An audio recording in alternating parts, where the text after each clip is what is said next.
ફરીથી આમ જોઈએ તો હું બીજી વખત જિલ્લા કોંગ્રેસ પ્રમુખ તરીકેનો ચાર્જ સંભાળું છું ત્યારે અમારા દિલ્હીના રાષ્ટ્રીય પ્રમુખ ખડકે સાહેબ, વિપક્ષ નેતા રાહુલજી, ગુજરાત પ્રદેશનું અમારું હાઈકમાન્ડ એ ફરીથી મને મહત્વની જવાબદારી આપી અને મારી ઉપર વિશ્વાસ મૂક્યો છે ત્યારે હું ખાતરી આપું છું કે પૂરી નિષ્ઠાથી, વફાદારીથી અને રાજકોટ જિલ્લો કોંગ્રેસ તરફ પ્રેરાય અને ખૂબ મહત્વના અમે નિર્ણયો લઈ પ્રજાલક્ષી મહત્વના કામ કરીએ એવો હું બધાને કોલ આપું છું।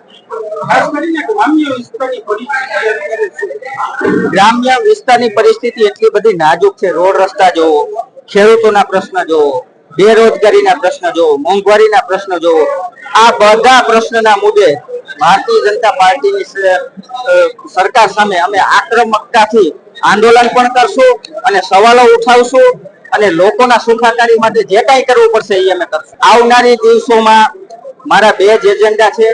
પહેલા પ્રજાલક્ષી કાર્ય કરવાનું, બીજો મારો એજન્ડા છે કે પાર્ટી લક્ષી, કે પાર્ટીને કેમ સંગઠનમાં મજબૂત કરવું અને જિલ્લા પંચાયત, તાલુકા પંચાયત અને આગામી 2027માં અમારી વધુમાં વધુ વિધાનસભા આવે આને લગતા જિલ્લા કોંગ્રેસ પાર્ટી તમામ કાર્ય કરવાની।